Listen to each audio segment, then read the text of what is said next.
bendición que podamos nuevamente estar conectados por medio de la tecnología que ahora está bendiciendo nuestras vidas. La tecnología puede servir para muchas cosas y en términos generales ha ocupado un lugar que no le corresponde en el corazón de las personas, pero hoy el Señor ha querido que por este medio nosotros podamos estar alimentándonos espiritualmente y en comunión. Vamos a orar esta noche para poner este tiempo en las manos del Señor. Bendito Padre, te damos gracias esta noche en el nombre de Cristo Jesús, porque Señor nos concedes la oportunidad y el privilegio de poder estar, Señor, reunidos. Sabemos que físicamente mis hermanos están en sus hogares, Señor, y yo estoy acá en este lugar, pero espiritualmente estamos unánimes, estamos en un mismo sentir, bajo tu mismo Espíritu Santo, Señor. Y por eso es que esta noche tú quieres alimentarnos con tu bendita palabra. Señor, dispón el corazón y la mente de cada uno de los que están ya conectados y de los que se irán agregando en el transcurso de la noche, para que esta palabra pueda servir, pueda fortalecer, pueda cimentar en la caminata que cada uno estamos llevando. Señor, nos estamos enfrentando a una cantidad de luchas, pero tú eres más grande que todas las luchas. Y queremos confiar plenamente en ti. Queremos sentir la paz de que tú estás acompañándonos, que estamos tomados de tu mano. Señor, ministra cada corazón esta noche, para que la palabra quede atesorada en cada uno de los corazones, que no solamente llegue a la mente de los hermanos que están ahorita conectados y de los que se van a conectar, sino que baje al corazón para que pueda ponerse en práctica y pueda reflejarse. En el nombre de Cristo Jesús, te lo pedimos. Amén. Bien, amados hermanos, esta noche, con la ayuda del Señor, pues vamos a reflexionar acerca de un tema en donde se plantea como un desafío para cada uno de nosotros, como una exhortación, y es: no menospreciemos la gracia de Dios. Fíjense, hermanos, que un día de estos apareció un video ahí en las redes sobre esa porción extraordinaria descrita en el capítulo 3 del libro de Daniel, en donde Sadrach, Ananías, Mesac, Misael y Abed-nego, Azarías, de los hijos de Judá, dice la palabra, del linaje real de los príncipes, muchachos en los que no había tacha alguna, no había falta alguna, eran íntegros, de buen parecer, dice la Escritura. O sea que eran ordenados y, hermanos, tenían una cara de gozo y de paz, no tenían una cara de amargura, enseñados en toda sabiduría. O sea que ellos estaban enseñados en toda la palabra de Dios que hasta ese momento ellos tenían en sus manos, al alcance. Sabios en ciencia y de buen entendimiento, dice la Escritura. Con amor y temor al único Dios viviente, dóciles a la palabra de Dios. Y por todo eso, idóneos para estar en el palacio del rey. Esto se describe en Daniel capítulo 1, versículos 3 y 4. No vamos a centrar ahí nuestra atención, porque de lo que yo quiero hablar, el texto al que yo me quiero referir esta noche, yo solamente estoy poniendo en contexto el texto que ahora vamos a ver. El texto sobre el que vi el video está en todo el capítulo 3 del libro de Daniel, y es de la mayoría conocido. Solamente voy a hacer alguna referencia para introducirnos en lo que sucedió en ese momento, de lo que estaba sucediendo, ¿verdad? El texto en el capítulo 3, que es de casi todos conocido, describe cómo el rey Nabucodonosor erigió una estatua de oro en Babilonia, cuya altura, dice, era de 60 codos, así dice la Biblia. Cada codo, pues, tenía una longitud de 44.5 centímetros.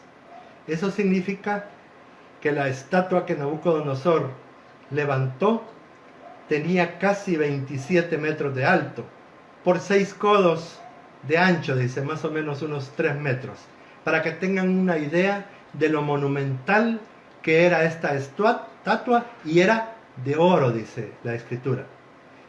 El día que este rey convocó a las autoridades que él había puesto sobre las provincias para que asistieran a la dedicación y para que supieran por medio de los pregoneros que todas las naciones, pueblos, lenguas, que al oír los instrumentos musicales debían postrarse y adorar la estatua, y quien no se postrara y adorara la estatua, inmediatamente, advirtió el rey, sería echado dentro de un horno de fuego ardiendo. Algunos varones caldeos, dice la escritura, vinieron y acusaron maliciosamente a los 3 amigos de Daniel, a Sadrach, a Mesac y a Abed-nego, que son los nombres caldeos que les habían dado para que ellos estuvieran identificados con la cultura de ese lugar a donde habían ido cautivos. Nabucodonosor había conquistado esa parte y se había llevado cautivo a una parte del pueblo de Israel, ¿verdad? Y entonces a estos 3 jóvenes hicieron venir delante del rey. Y cuando ellos estuvieron enfrente del rey, el rey les advirtió, y a eso sí está en el capítulo 3 y verso 15.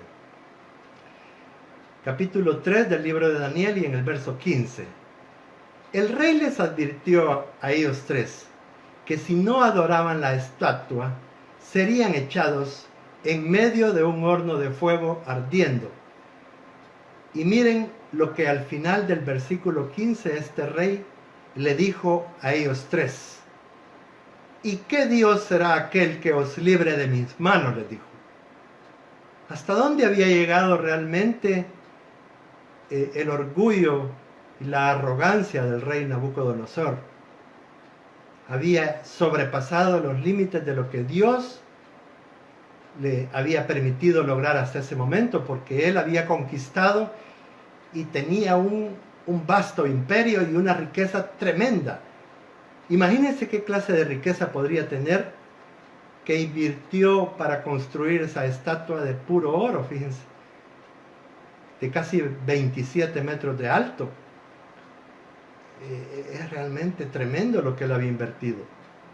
Pero lo que a mí me asombra no es la actitud del rey Nabucodonosor, sino la actitud de estos 3 siervos de Dios.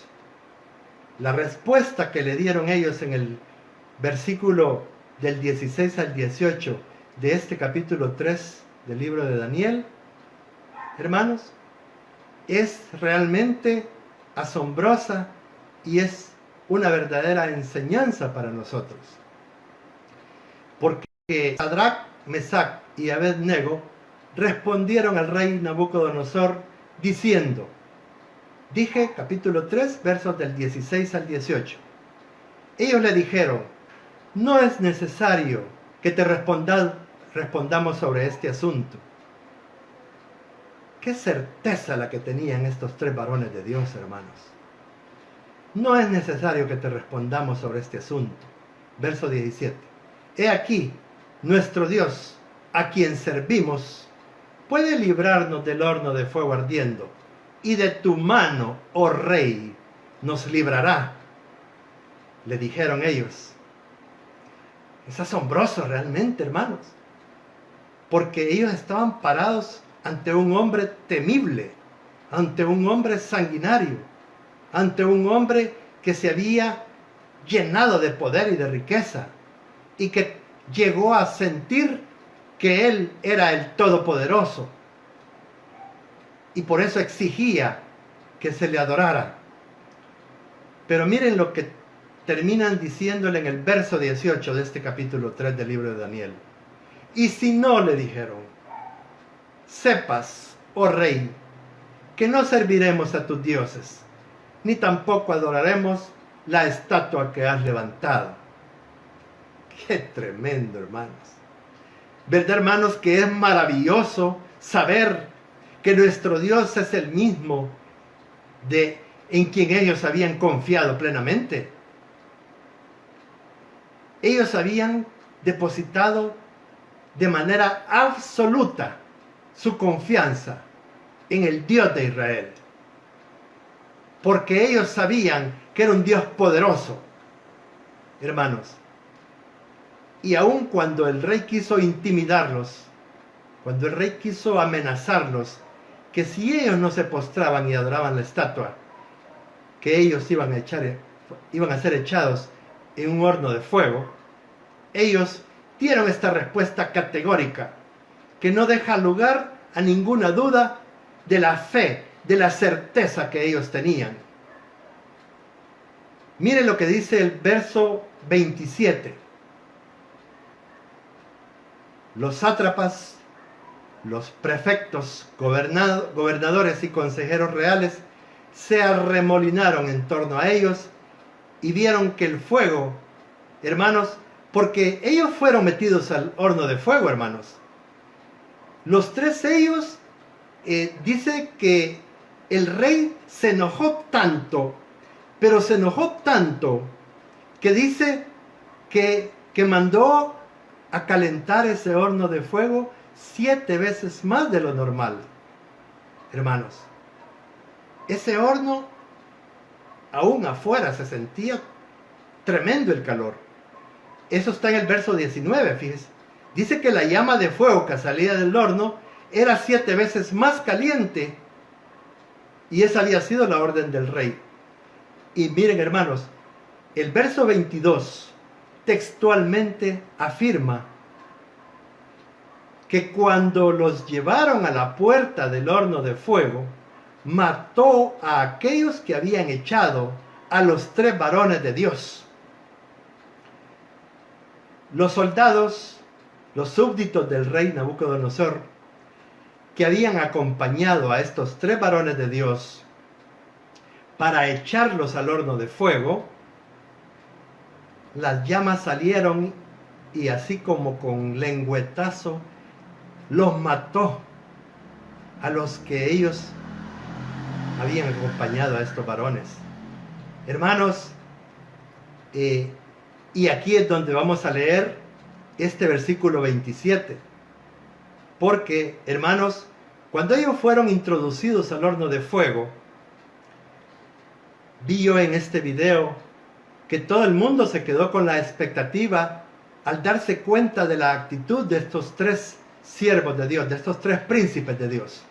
Eran jovencitos ellos, porque fue bien firme y categórica, y se encomendaron su vida al Dios de los cielos, y ellos estaban dispuestos a morir antes que negar su fe y rendirse delante de una estatua, delante de un ídolo. Entonces, claro, dentro de toda la gente que estaba ahí, había mucha expectativa. Y aquí es donde cabe el verso 27. Los sátrapas, prefectos, gobernadores y consejeros reales se arremolinaron en torno a ellos y vieron que el fuego no les había causado ningún daño, que ni uno solo de sus cabellos se había chamuscado. Es más, dice, su ropa no estaba quemada y ni siquiera olía a humo. Gloria a Dios, hermanos. ¿Qué fue lo que realmente sucedió? Todos sabemos, hermanos, que el rey, después de que había transcurrido un par de minutos, porque el fuego y el calor que tenía ese horno era para consumirlos inmediatamente que ellos entraron a ese horno de fuego. Pero el rey, cuando alzó su mirada y vio para adentro, no solamente vio a los 3 que se paseaban, sino dijo, ¿que no fueron 3 los que metieron? Yo estoy viendo 4, dijo, y a uno parecido a un hijo del hombre, dijo. Hermanos, nuestro Señor Jesucristo llegó por dentro del horno de fuego a asistir y a respaldar la fe de estos 3 príncipes, hermanos. Esto sí que es maravilloso, hermanos. Esto sí que es maravilloso. Porque nosotros debemos de tener claro en nuestra mente y en nuestro corazón que la palabra de Dios está saturada de promesas del respaldo de Dios para quienes honran al Señor. Allá en el capítulo 2 del primer libro de Samuel y la segunda parte del verso 30, dice: yo honraré a los que me honran, y los que me menosprecian serán tenidos en poco, dijo el Señor. De todos es conocido también en el Nuevo Testamento, Romanos 8:28, donde el Espíritu Santo dice: y sabemos que los que aman a Dios, todas las cosas les ayudan a bien. Hermano, pero esto nos lleva a nosotros a hacernos una pregunta o dos. Dos preguntas, hermanos. Hagámonos cada uno de los que estamos reunidos escuchando la palabra del Señor dos preguntas. Preguntémonos, cada uno de nosotros, ¿cuánto en verdad amamos a Jesucristo? ¿Qué tan grande es el amor que tenemos por Jesucristo? No quisiera que me respondieran por conocimiento intelectual nada más. Cada uno examine su corazón, por favor. ¿Cuánto realmente amamos a Jesucristo? Pero esto nos lleva a una segunda pregunta. ¿Podremos sostener la afirmación de que lo amamos aun cuando esté expuesta nuestra vida o la de uno de nuestros seres amados? Esa es la segunda pregunta después de la primera. ¿Estaríamos dispuestos nosotros a mantener la afirmación de que amamos a nuestro Señor Jesucristo aun cuando nuestra vida esté expuesta o la de alguno de nuestros seres amados? Porque, hermanos, nuestro Señor Jesucristo hizo una declaración bien fuerte en el capítulo 10 del libro de Mateo. Evangelio según Mateo, capítulo 10. Y él hizo una reseña ahí de los versos 35 al 37, hermanos. Mateo 10, versículos del 35 al 37. Miren la afirmación que hace nuestro Señor Jesucristo. Él, en estos versículos, Él habló de cuál era el propósito, uno de los propósitos por el cual Él había venido. Se había encarnado en un hombre y estuvo entre nosotros como hombre. Y entonces Él dijo: porque vine a poner al hombre contra su padre, dijo, a la hija contra su madre y a la nuera contra su suegra. Verso 36. Y los enemigos del hombre serán los de su misma casa. Hermano, tenemos que reflexionar nosotros porque precisamente este tiempo que estamos viviendo es para eso. El Señor está sometiéndonos a cada uno a procesos diferentes, pero no menos difícil el proceso que cada uno está viviendo. Hermanos, ha llegado el momento en nuestra vida que va a ser probada nuestra fe, van a ser probadas nuestras convicciones, van a ser probados nuestros fundamentos, va a ser probado los afectos que hay en nuestro corazón. Va a quedar en claro cuáles son los motivos por el cual hacemos o dejamos de hacer algunas cosas. Eso va a quedar en evidencia. Y hermanos, Dios está dispuesto hoy sí a profundizar en ese trabajo que ha comenzado, en esa buena obra que ha comenzado en cada uno de nosotros. Dios está dispuesto, tal como lo dice su palabra, a perfeccionarla hasta el día de Jesucristo. Porque, hermanos, hay hogares en donde no todos se han convertido al Señor.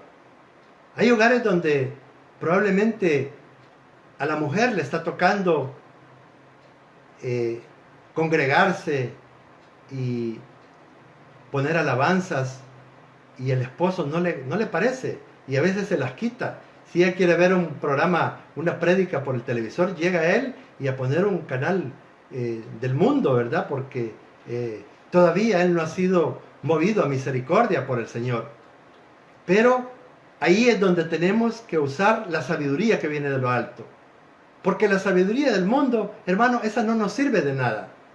La misma Biblia reconoce que esa sabiduría humana es natural, es diabólica, dice, hermano. Entonces la que a nosotros nos sirve es la sabiduría de Dios, la que viene de lo alto. Porque no se trata de que el que es convertido se ponga a gritarle en la cara a los que no son convertidos, que se van a ir para el infierno, que son unos perversos, que son personas que Dios los va a someter a juicio. No, no, hermanos. Dios nos está mandando a nosotros a orar, a doblar rodillas, a clamar, a ayunar, hermano, por esas parientes que no se han convertido. Es de rodillas que nosotros ganamos las batallas más grandes, hermano. Clamándole al Dios de los cielos. No es discutiendo, no es señalando, no es juzgando a las personas. Menos razón para que ellos se acerquen al Señor. Tiene que haber mucha sabiduría. La esposa tiene que atender a su esposo. Y tiene que atenderlo con una buena expresión en el rostro. Y no se canse de hacer el bien, dice la palabra, porque a su tiempo usted va a cegar. Bueno, no vayamos muy lejos. Yo soy un testimonio de esa maravillosa obra del Señor. Mi esposa oró, hermanos, por casi 23 años para mi conversión. 23 años en los que ella iba a vigilias. En cada grupo de oración pedía oración para que Dios tocara ese corazón duro del esposo que ella tenía.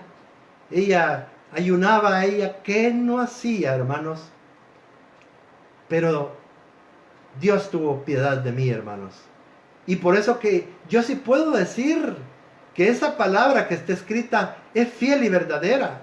Porque por su misericordia no he sido yo consumido.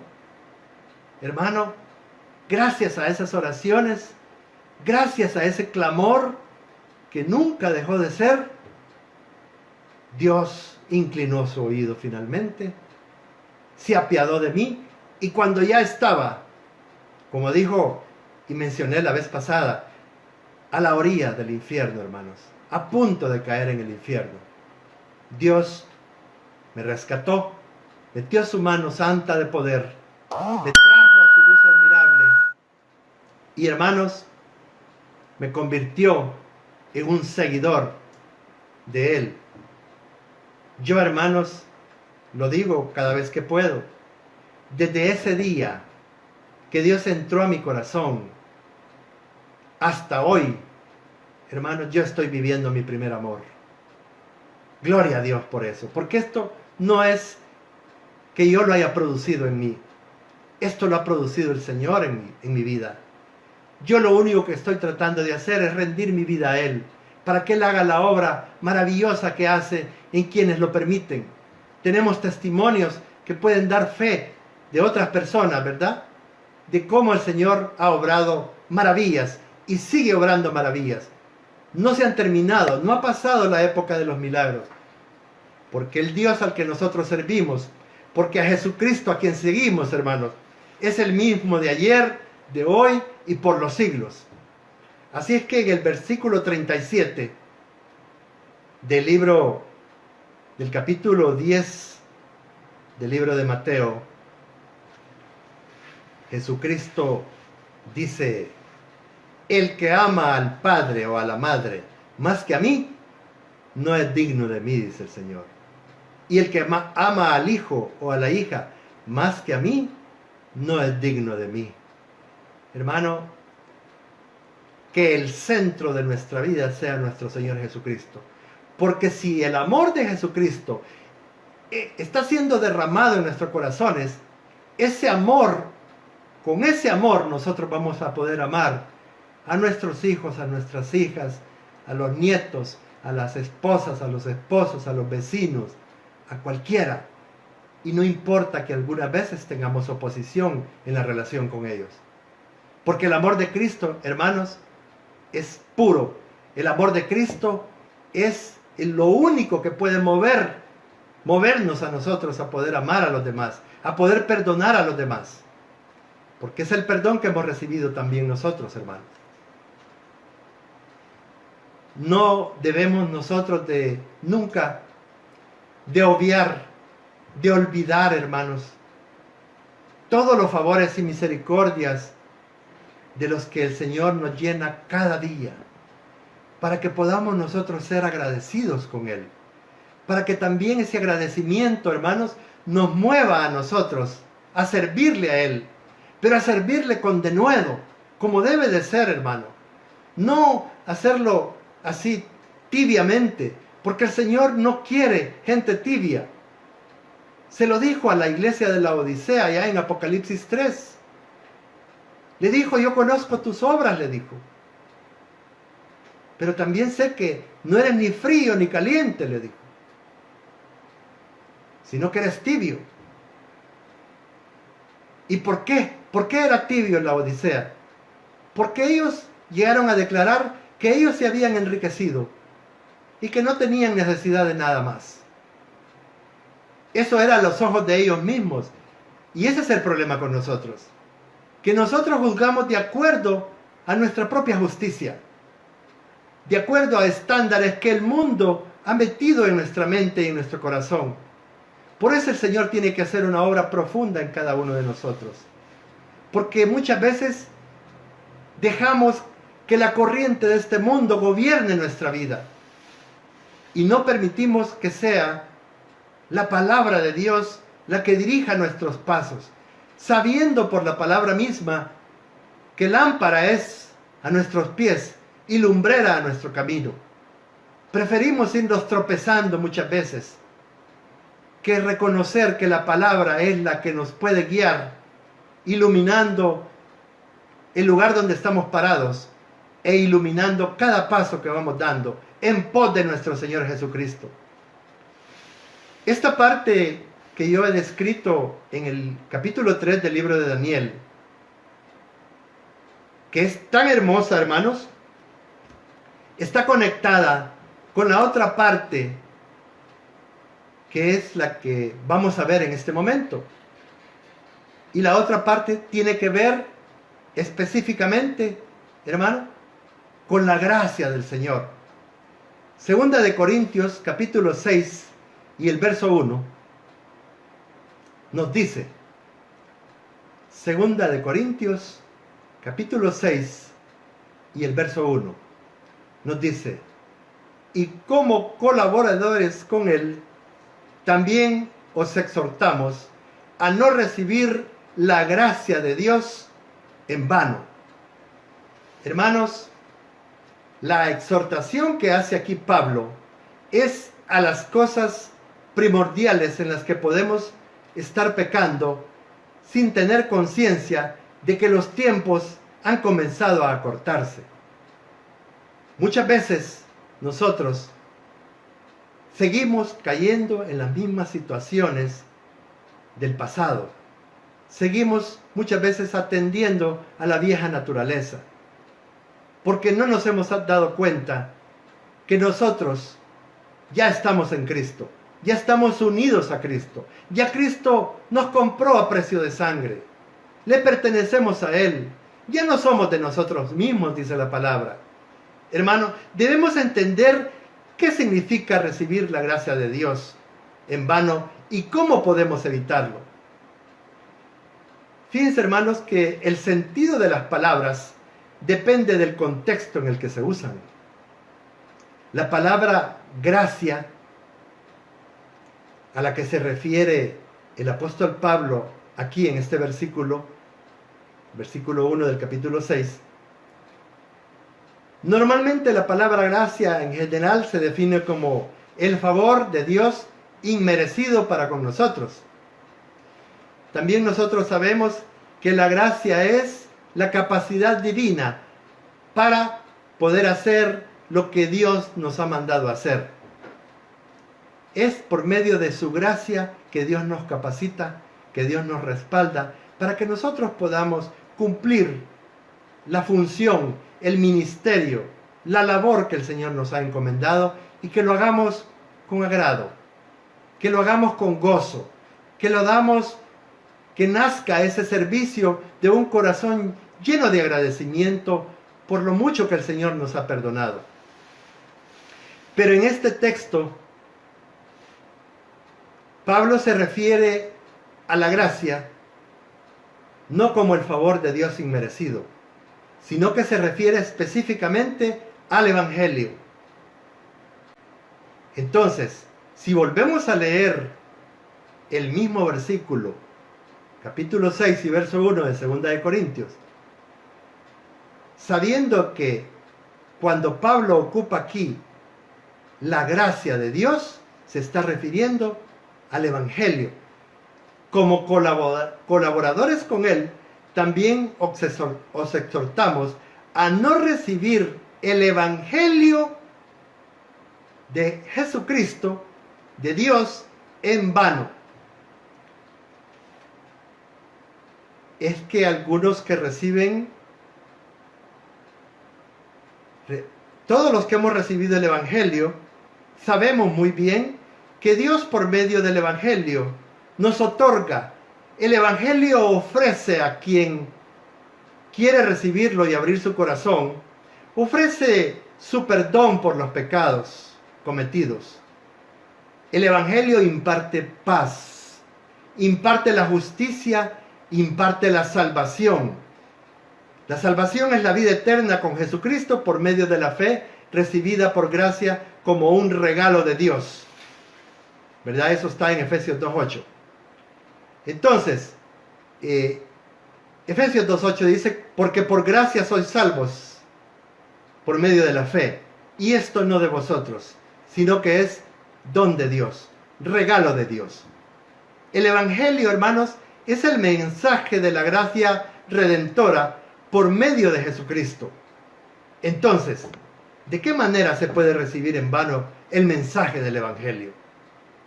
¿Cómo se puede recibir en vano la gracia de Dios, hermano? Bueno, el Evangelio, hermano, una forma es de recibir en vano el Evangelio, es no creyéndolo. Y no solo eso, hay registro bíblico, hermanos, que algunos a veces hasta se burlaron de los que los estaban evangelizando, de los que les estaban haciendo el llamado, ¿verdad? Que estaban proclamando la salvación para ellos. Por ejemplo, un ejemplo que tenemos aquí inmediato es cuando las hijas de Lot, allá en Sodoma, ellas corrieron a tratar de convencer a sus novios, a sus prometidos, para que huyeran de Sodoma porque iba a ser destruida. Todos recordamos que ellos se burlaron de ellas.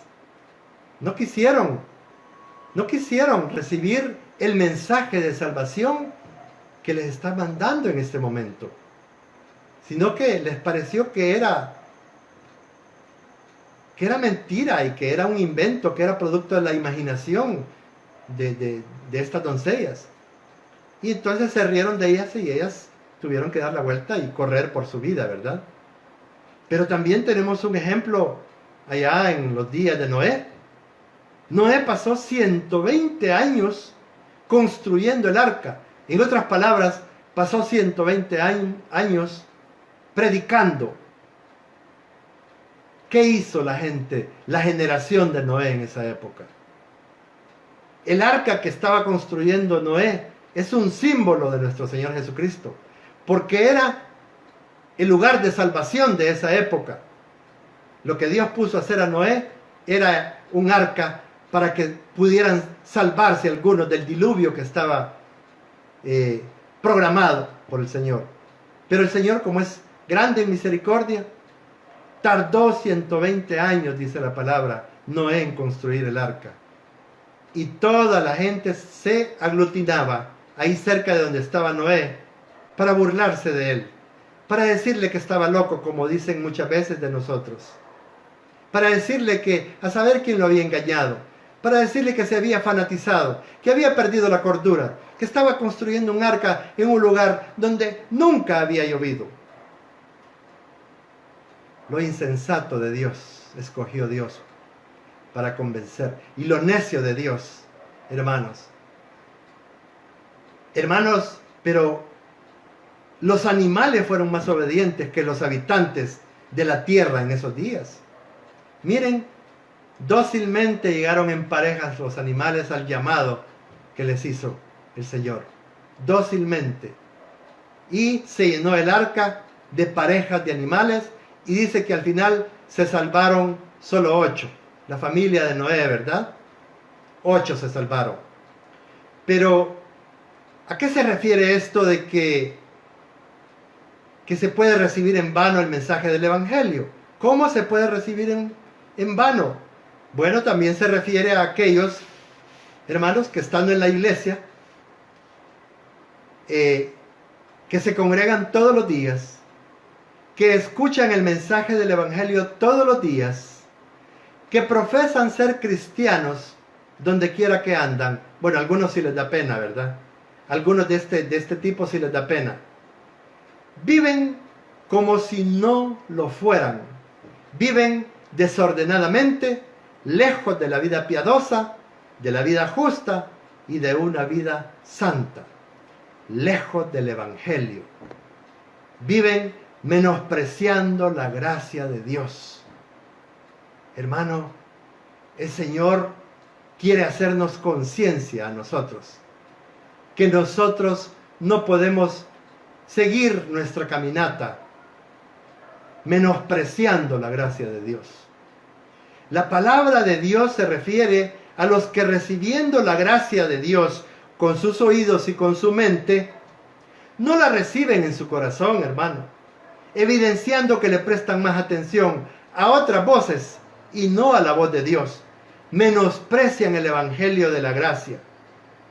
Hacen casi lo que dice, algunos hacen casi lo que dice la última parte del versículo 4 del libro de Judas, que dice que algunos impíos convierten la gracia de Dios en libertinaje, dicen.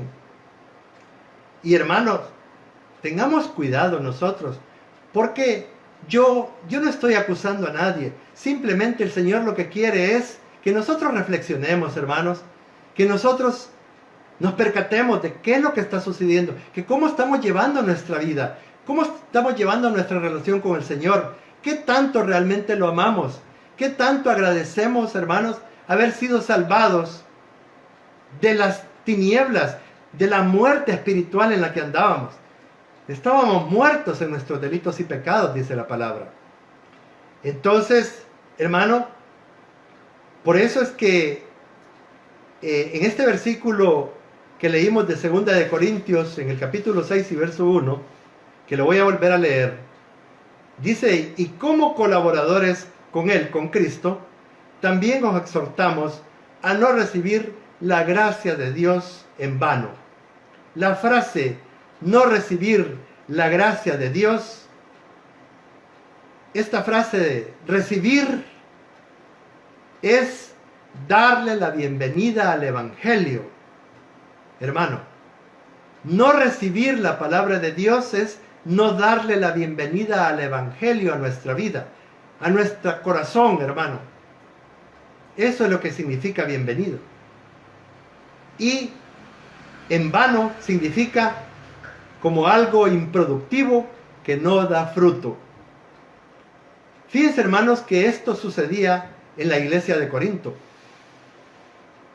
Porque resulta de que cuando el apóstol Pablo se tuvo que retirar de la iglesia por su llamado misionero, llegaron varios falsos maestros, haciéndose llamar apóstoles, porque llevaban unas cartas de recomendación desde Jerusalén. Empezaron a enseñar el Evangelio, hermanos, mezclado con filosofías paganas, ya sea con filosofía griega o otros con judaísmo. Y estos falsos apóstoles, además de hablar mal del apóstol Pablo, ellos decían que Pablo no tenía cartas de recomendación de Jerusalén, lo cual para ellos, y así lo estaban enseñando, lo convertía en un falso apóstol.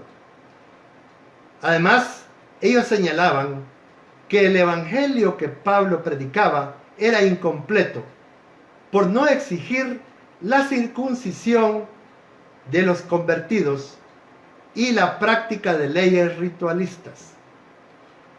Hermano, nuestro llamado, los que por la gracia de Dios, los que por misericordia, además de haber sido rescatados de las tinieblas, Dios por misericordia nos ha hecho el llamado para poder predicar su palabra. Tenemos que enfrentarnos a muchas de las cosas que la Biblia nos enseña para que nosotros no nos desanimemos, para que nuestro ánimo no decaiga, hermanos. Porque resulta que la iglesia que él plantó en Corinto, en esos 18 meses continuos que él estuvo ahí, no lo defendió, hermanos. Estaban oyendo a estos falsos profetas y apóstoles que estaban atacando a Pablo y ellos se quedaron callados.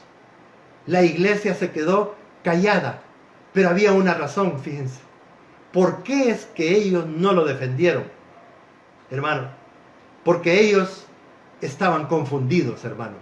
La iglesia de Corinto entró en una confusión por la mezcla que estaban recibiendo y a la que le habían prestado muchísima atención. ¿Saben por qué le estaban prestando atención a esa mezcla que llevaron estos falsos apóstoles? Porque ellos eran personas cultas, estos que se presentaron ahí en la iglesia de Corinto. Y se acuerdan que también, ¿cómo se llama? En la iglesia de los filipenses también llegaron estos judaizantes y estos falsos apóstoles. Ellos eran personas cultas, hermano. No es que los engañaban solamente diciéndoles cosas vulgares o faltas de cultura. No, hermanos. Eran personas que tenían mucha elocuencia y mucha astucia. Eran oradores, hermanos. Ellos no eran siervos del Dios viviente. Y no eran siervos, no eran emisarios del Señor, no eran atalayas, como dice la palabra. No, ellos eran oradores, hermano.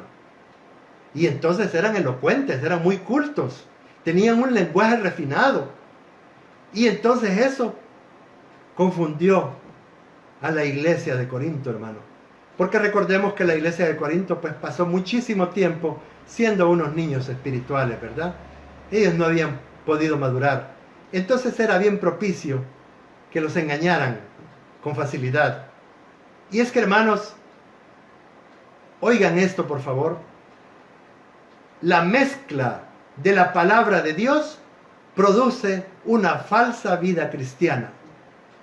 Cuando una iglesia, cuando un grupo de personas está recibiendo una doctrina mezclada con filosofías, con humanismo, con judaísmo, hermano, si la iglesia no está enfocada en estudiar con maestros de justicia la palabra del Señor, fácilmente van a ser engañados, hermano. Entonces, cuando se recibe el evangelio adulterado, entonces produce una falsa vida cristiana. Las multitudes siempre les ha costado menos prestar atención a filosofías o a corrientes humanistas, porque las corrientes humanistas son más consecuentes con los deseos de su propio corazón, no rendido, no regenerado. Para alguien que quiere seguir viviendo conforme a la corriente de este mundo, el Evangelio no le satisface. Hermanos, le encuentra defectos al Evangelio de nuestro Señor Jesucristo porque Él ama demasiado las cosas del mundo. Y Él lo que quiere es estar oyendo mensajes solamente que lo alegren, que le alegren el alma por un poco de tiempo. Entonces eso lo lleva a vivir una falsa vida cristiana. Hermano, ¿por qué es que a las multitudes y al mundo le cuesta tanto aceptar el Evangelio, la sana doctrina de Jesucristo? Hermano, ¿y por qué le es más fácil aceptar las filosofías de cualquier tipo de corriente humanista o conceptos psicológicos que nunca han recuperado a nadie, por cierto? Nunca han podido quitar la verdadera raíz del problema del corazón del ser humano. ¿Por qué? Porque, hermanos, porque el Evangelio lo invita a usted a que haga una separación del mundo. Y eso significa que hay que dejar algunas cosas que a nosotros nos agradan, nos divierten, nos complacen, nos gustan o nos han gustado durante muchos años y están ahí metidas adentro de nuestro corazón. El trabajo que el Señor quiere hacer en nuestros corazones, hermanos, es un trabajo integral, es un trabajo profundo, no es un trabajo superficial. Por eso es que Jesucristo no vino, hermanos, a fundar una religión. El mundo, cuando Él vino, ya tenía religión y no había prosperado en las vidas de las personas, hermanos. Porque la religión solamente se ocupa de cumplir rituales. La religión es métodos que el hombre se ha inventado para llegar a Dios. El Evangelio es el método de Dios llegando hasta el hombre. Esa es la diferencia, y es enorme la diferencia. Yo no puedo, por medio de métodos humanos, llegar hasta donde está el Señor, acercarme a Él, complacer su corazón. Lo que sí puedo es que cuando Dios se acerca y extiende su mano de misericordia y extiende su gracia, debo de aprovechar y agarrarme con mis dos manos de la mano extendida que tiene el Señor para cada uno de nosotros. Así ha sucedido con muchos de nosotros, pero no con todos. Cada uno tiene que examinarse a sí mismo. Se tiene que humillar, y ese es otro gran problema del ser humano. El humanismo lo invita a usted a que se autorrealice. Le dice: tú eres capaz, le dice. Encuentra el campeón que llevas dentro y desarróllalo. Hermanos, cuando yo buscaba dentro de mi corazón, son frases muy bonitas, ¿verdad? Cuando Cristo no estaba en mi corazón, por más que algunas veces yo tuve éxito en algunas labores, en algunos trabajos, por la misericordia, por las oraciones de mi esposa, pero mi corazón siempre permanecía vacío. El vacío en el corazón no lo podía llenar el éxito humano, hermanos. No fue sino hasta que ese día que Dios eligió, que Cristo eligió esperarme en ese lugar, y esperó a que yo dijera: gracias, Jesucristo. Y cuando yo dije gracias, Jesucristo, entró a mi corazón, irrumpió en mi vida con poder y gloria, hermanos, porque desde ese día yo no he sido el mismo. Por supuesto que todavía no soy lo que Dios quiere que yo sea, pero ya no soy el mismo que cuando el Señor tuvo misericordia de mí. Ya no soy el mismo. Entonces, el Evangelio nos invita a humillarnos, porque eso fue lo que hizo el Señor Jesucristo. Eso fue lo que Él modeló. Porque debe de buscar la manera de servirle al Señor. Y esa es otra gran dificultad para el ser humano. Y yo, dice, si yo para eso gano dinero, para que me sirvan. Para eso tengo una iglesia grande, para tener un equipo de ujieres que me sirvan solo a mí, dicen algunos pastores. Que el Señor tenga misericordia. Porque el pastor de pastores, hermanos, no vino a ser servido. Dice la palabra que vino a servir y a poner su vida por muchos. Hermanos, vamos a continuar en la siguiente oportunidad, porque el tiempo se nos ha terminado.